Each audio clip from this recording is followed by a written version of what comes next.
তো তোমরা দেখতেই পাচ্ছ এখানে আমার ছেলে রেডি হয়ে গিয়েছে আর আমরা এখন চলে যাব কোথাও একটা ঘুরতে। তো সাথে করে সবসময় জলের বোতলও ক্যারি করে। আর এই দেখো আমিও এখানে রেডি হয়ে গিয়েছি। তো আমরা এখন সবাই মিলে ঘুরতে চলে যাচ্ছি। আর কোন জায়গায় ঘুরতে যাব সেটা অবশ্যই তোমাদের বলতে হবে। এই দেখো চলে এসেছি এখন আমরা।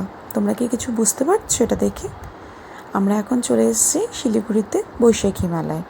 তো আমরা এখন ভেতরে চলে যাব আর সবটাই তোমাদের সাথে শেয়ার করব যে কিসের কিসের দোকান এসছে।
তো আমরা এখন মেলা থেকে বাড়িতে চলে এসেছি। তো তোমাদের সাথে শেয়ার করা হয়নি যে আমি কী কী কিনলাম, ভাবছি দেখিয়ে নিই। তো প্রত্যেকবার বৈশাখী মেলা থেকে আমি এই জিনিসটা কিনি, একটা বালিশের সাইড পিলো কভার, বালিশ ওয়ার নিয়ে নিয়েছি।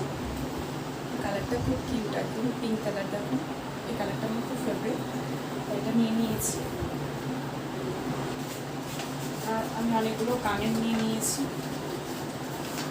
এটা একটা কানের নিয়েছি।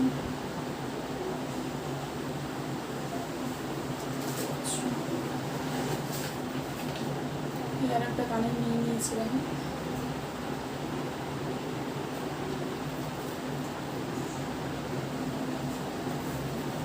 একটা কানের নিয়েছি, এটা আমার ছেলে পছন্দ করে দিয়েছে।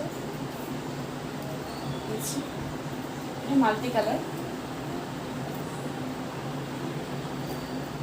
সেজন্য নিয়ে নিয়েছি। তো দেখতে পাচ্ছ এই সবগুলো কানের আমি নিলাম জাস্ট 40 টাকা করে।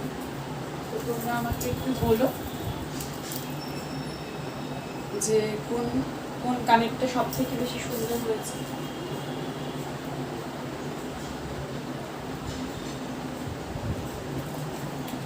আর সেরকম আমি কোনো কিছুই নিইনি, জাস্ট একটু খাওয়া দাওয়া করলাম। মানে সেরকম তো মেলায় আর কিছু খাবো না, ওই একটু চাউমিন এগুলো যা হয় এগুলো খেয়েছি। আর কটা কানের কিনেছি আর একটা সাইড পিলো কভার, বালিশের কভার কিনেছি। তো তোমরা কে কে গিয়েছো বৈশাখী মেলায় অবশ্যই আমাকে জানিও। আর আমার এই ব্লগটা তোমাদের কেমন লাগলো সেটা আমাকে অবশ্যই কমেন্ট করে তোমরা বলো। তো আজকের জন্য একটা নতুন ব্লগ নিয়ে আমি খুব শীঘ্রই চলে আসবো। আজকের জন্য বাই।